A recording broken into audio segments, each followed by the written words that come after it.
اعوذ باللہ من الشیطان الرجیم بسم اللہ الرحمن الرحیم MS نیوز HD5 کی ناظرین السلام علیکم۔ امید ہے آپ لوگ سب خیریت سے ہوں گے۔ آج کا ہمارا مین ٹاپک ہے کہ جو عدلیہ میں جو فیڈرل کورٹ بنائی جا رہی ہے جو سپریم کورٹ سے اوپر ہوگی اس کے بارے میں آپ لوگوں کو انفارمیشن دیں گے، اور یہ آئینی ترمیم پاکستانی عوام کو کس طرح نقصان پہنچائے گی اس کی تفصیلات آپ لوگوں کے ساتھ شیئر کروں گا۔ میں پاکستان کے تمام لوگوں سے جس سیاسی تعلق سے بھی ہو اس کے لیے یہ ویلاگ بہت انتہائی اہم ہے۔ آپ لوگوں نے اس ویلاگ کو سننا ہے، اور تاکہ آپ لوگوں تک یہ پیغام اور آئینی حقیقت کھل کر سامنے آئے کہ آئینی کیا ترمیم میں یہ پاکستان کا مفاد ہے یا پاکستانی لوگوں کا، یا چور ڈاکوں لٹیروں کا مفاد ہے، اس کی تفصیلات آپ لوگوں کے ساتھ میں شیئر کروں گا، اور آپ لوگوں کو اس کی انفارمیشن مکمل دوں گا تاکہ آپ لوگوں کو اس کے بارے میں تفصیلات معلوم ہو۔ سب سے پہلے میں آپ کو بتاؤں گا کہ سپریم کورٹ ہو یا ہائی کورٹ ہو یا سیشن کورٹ ہو یا کوئی بھی عدالت پاکستان میں جو ہو، آپ لوگوں کو سب سے پہلے امید ہوتی ہے کہ ہمیں انصاف ملے گا۔ اگر آپ پر کوئی بڑا شخص یا کوئی طاقتور شخص آپ پر شب خون مارتا ہے تو آپ کہاں جاتے ہیں؟ سب سے پہلے آپ عدالت کی جانب سے رجوع کرتے ہیں۔ آپ پولیس آپ سے تعاون نہیں کرتی تو پھر آپ عدالت میں درخواست دیتے ہیں۔ آپ کو عدالت میں درخواست دیتے ہیں، جو بھی آپ کو عدالت سے انصاف ایک عدالت سے انصاف نہیں ملے پھر آپ ہائی کورٹ میں جاتے ہیں۔ اگر ہائی کورٹ سے آپ کو انصاف مل جائے نہ ملے تو پھر آپ سپریم کورٹ جاتے ہیں۔ سپریم کورٹ سے آپ کو ضرور انصاف ملتا ہے، سپریم کورٹ آپ کو ضرور انصاف دیتے ہیں۔ مثال کے طور پر آپ نون لیگ کے ہیں، آپ کے MNA نے اگر آپ کے علاقے میں آپ کی زمین پر قبضہ کر لیا تو پھر آپ کہاں جائیں گے؟ وہ تو حکومت کے کنٹرول میں ہوگی، اور حکومت چاہے گی وہ شخص عدالت اسے کی انصاف دے گی۔ آپ جانتے ہیں اس ترمیم کے مطابق جج کو فارغ کر دیا جائے گا۔ مثال کے طور پر جج کو ٹرانسفر کر دیا جائے گا ایسے علاقے میں جہاں مثال کے طور پر جو میاں والی کا جج ہو اسے سندھ ٹرانسفر کر دیا جائے، اور جو لاہور کا جج ہو اسے کوئٹہ ٹرانسفر کر دیا گیا، بکھر کا جج ہو اسے کہیں اور ٹرانسفر کر دیا گیا، اور جو کوئٹہ کا جج ہو اسے میاں والی خوشاب یا دیگر علاقوں ضلعوں میں ٹرانسفر کر دیا گیا، تو پھر ججوں کو یہ خوف ہوگا کہ ہم ایسا فیصلہ حکومت کے خلاف نہیں دے سکتے جو ہمیں کہیں اور بھیج دیں۔ اسلام آباد ہائی کورٹ میں ایسے مسئلہ ہوگا اور سپریم کورٹ میں بھی ایسا مسئلہ ہوگا، پھر آپ لوگوں کی آزادی سلب ہو جائے گی، اور یہ آئینی ترمیم آپ لوگوں کی بہت غلط پڑے گی۔ یہ نون لیگ والے جذباتی اور ان پڑھ لوگ ہیں، انہیں سمجھ نہیں آ رہا، یہ کہہ رہے ہیں ہوگا پاکستان کی ترقی ہوگی۔ کیسے پاکستان کی ترقی ہوگی؟ پاکستان کی ترقی آزاد عدلیہ کے ذریعے ہو سکتی ہے۔ مثال کے طور پر یہ جو عدلیہ بنا دیں گے، کیا ان سے کرپشن رک جائے گی؟ یہ سب اپنے مخالفین اور لوگوں کو دبانے کے لیے کورٹ بنائی جا رہی ہے، جس کورٹ کو پاکستانی قوم اور وکیل بھی مسترد کر چکے ہیں، اور پاکستانی قوم انہیں مانتی نے بھی۔ جو 47 کی پیداوار ہوں وہ کیسے یہ ایک آئینی ترمیم کر جو دنیا میں سلیکشن کو منتوع کرا دے گا، جو مشکوک ہو وہ کیسے آئینی ترمیم کرتے ہیں؟ مثال کے طور پر کسی ملک نے بھی اب تک یہ نہیں کہا کہ پاکستان کے الیکشن شفاف ہوئے ہیں، لیکن آزاد عدلیہ شکر ہے کہ قاضی فیصلہ کا 1 سال مکمل ہو چکا، اور 1 سال 1 دن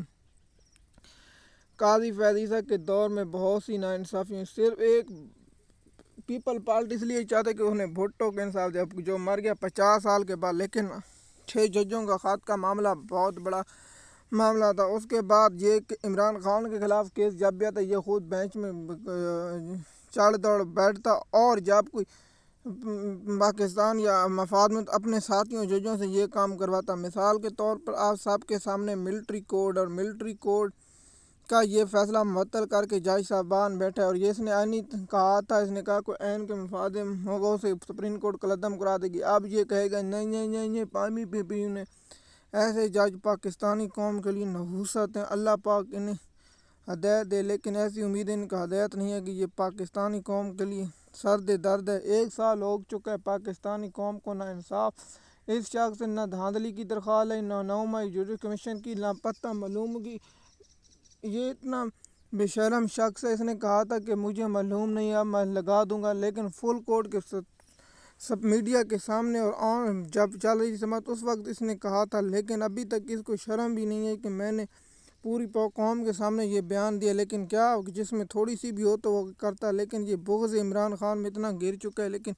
اس کو کوئی علم نہیں، یہ نون لیگ کا تحفظ ہے۔ میں تو اسے نون لیگ کا ورکر اور کارکن کہتا ہوں، میں تو نون لیگ کا کارکن کہتا ہوں، پاکستان کا چیف جسٹس نہیں، یہ نون لیگ کا کارکن ہو سکتا ہے۔ ایسی اگر انصاف ہوتا تو آج تک جو پی ٹی آئی کی اتنی زیر جماعت گردش درخواستیں ہیں لیکن اسے مقرر نہیں کہ نون لیگ کی ابھی راستے میں درخواست ہوتی ہے، سجدہ ریز ہو جاتا ہے اور کہتا ہے کہ نواز شریف کی درخواست پر نہ کوئی اعتراض نہ کچھ اور، فوری طور پر مقرر کرنے کی ابھی بلہ چھین جانے کی، اس کو انسانی حقوق یاد نہیں ہے، اسے بنیادی حقوق یاد نہیں، کوئی چیز نہیں، سماعت کے لیے مقرر نہیں کیا۔ لیکن جب سے نون لیگ کی مخصوص نشستوں کی کیا تو یہ مرا جا رہا ہے، ابھی تک تفصیلی فیصلہ بھی نہیں ہے، کہتے ہیں مقرر کریں اور ججوں کی چھٹی کی جائے۔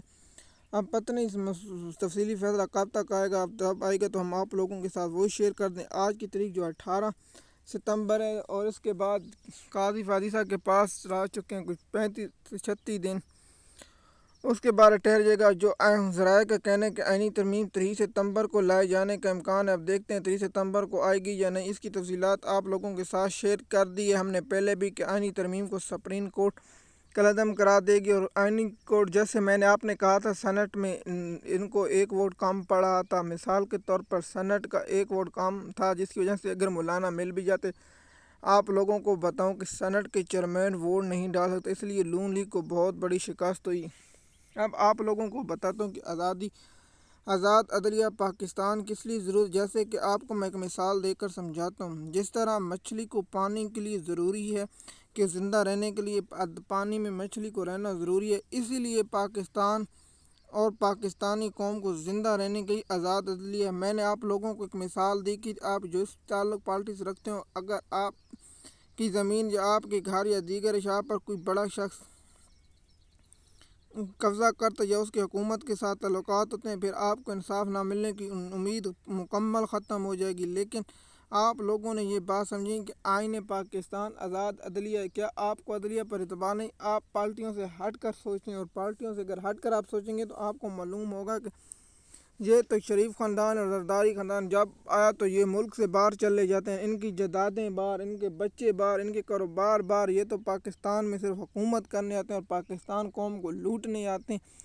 اس کے سوا ان کا کوئی تعلق نہیں پاکستان کی معیشت اور معیشت کے ساتھ۔ آپ جانتے ہوں گے یہ کیا کہتے ہیں کہ دیکھیے آپ ان کو بجلی کے بل کا ریلیف دینے کے لیے یہ پریشان ہوئے، یہ اکٹھے ہوئے، دن رات مولانا سے ملاقات کی نہیں کی، ایک رات جا کر ان لوگوں صاحب نے کہا کہ اے پی ایس کے معاملے پر یہ کیوں نہیں ایک روز اکٹھے ہوئے، صاحب اے پی ایس کے معاملات پر اکٹھے ہوتے اور ان کو کہتے، لیکن نہیں اکا نہیں اکٹھے، کیونکہ یہ ان کی شوگر، کیونکہ شوگر جو چینی ہے ان کی شوگریں ملیں، اس لیے یہ اکٹھے بیٹھتے ہیں کہ تاکہ ہمارا مفاد کو کوئی نقصان نہ پہنچا سکے، صرف پاکستانی قوم اور پاکستانی قوم کے مفاد پر یہ اکٹھے نہیں ہوتے، یہ اپنے مفاد پر اکٹھے ہو گئے۔ پوری پاکستانی قوم نے دیکھو گا جب بلاول بھٹو جا رہا تھا، پیپل پارٹی کے وکیل جا رہے تھے، وکٹریوں کے نشان بنا رہے تھے، لیکن مولانا نے اس وقت تک ووٹ نہیں دے، لیکن دیکھتے ہیں آگے سے مولانا ووٹ دیتا یا نہیں دیتا۔ اس کی بات کروں، کل مولانا فضل الرحمان سے پاکستان تحریک انصاف کے سابق صدر عارف علوی اور ایک اور شخصیت نے ملاقات کی، اور ملاقات کا جب حوال ہمارے ساتھ آئے گا تو ہم اگلے ویلاگ میں بتائیں گے۔ آج عمران خان کا القاعدہ ٹرسٹ کیس ہے، اسلام آباد ہائی کورٹ میں جو اعتراض کر لگائے تھے، پی ٹی آئی کی لیگل ٹیم نے جان بوجھ کر درخواست کو لیٹ کیا اور اس کی درخواست آج دائر کیے جانے کا امکان ہے، اور عمران خان کو آج کیا عدالت سے کوئی انصاف ہوگی؟ میرا خیال ہے آج وکیل جرگہ مکمل کرنے کے امکانات ہیں۔ یا پی ٹی آئی کو میں آپ کہہ رہا ہوں کہ عمران خان کو فروخ نے وہ کام کر دکھا ہے جس کی میں نے آپ لوگوں کو تفصیلات کے پہلے بھی بتا چکا ہوں۔ عامر فروخ جو کرنا چاہتا ہے وہی کرتا ہے، مثال کے طور پر پی ٹی آئی کی لیگل ٹیم اور عامر فروخ کا مائنڈ ایک ہی سیٹ ہے۔ آپ لوگوں کو میں نے بتایا تھا کہ عمران خان کو جب بریت کی درخواست سوار کے روز پی ٹی آئی کی لیگل ٹیم نہیں پہنچی تھی تو میں نے کہا تھا کہ یہ عمران خان کو پھنسانے کا مکمل انہوں نے کر لیا۔ دیکھیے اگر سوار والے دن ہوتے تو عمران خان کی بریت آج سماعت مقرر ہوتی، لیکن ان لوگوں نے اس وقت سماعت نہیں کی کیونکہ یہ چاہتے تھے کہ عمران خان کی جمعے اور ہفتے اتوار والے دن مثلا سوار والے دن اسے منگل کو ویسے چھٹی ہے، یہ لوگوں نے پوری خواہش کی۔ آج عامر فروخ صاحب پہلے درخواست پر اعتراض کریں گے، پھر اعتراض دور کریں گے، پھر نوٹس ہوں گے، پھر کچھ ہوگا۔ اس سے پہلے سیشن کورٹ کا جج عمران خان کو نیب کا کورٹ کی عدالت سزا سنا دے گی کیونکہ آئینی ترمیم کے خلاف ہے اور اسے پہلی سماعت اٹھ جانے، یہ آئین کی خلاف ورزی کی، اس لیے جج پر توہین آئین پاکستان کی خلاف ورزی کا بھی کنیکٹ کا پی ٹی آئی کچھ کہنا، لیکن پی ٹی آئی اس وقت سو رہی ہے، انشاءاللہ یہ سوتی رہیں گی، ان کا کوئی کام نہیں کہ عمران خان کو چھڑانے میں، ان کا کوئی نہیں۔ عمران خان پر نئے مقدمے درج کر کے انہوں نے اس ضمانت میں نہیں دی، لیکن اس کی تفصیلات اگلے ویلاگ میں ہم آپ لوگوں کے ساتھ شیئر کریں۔ امید ہے یہ ویڈیو آپ کو پسند آئی ہوگی۔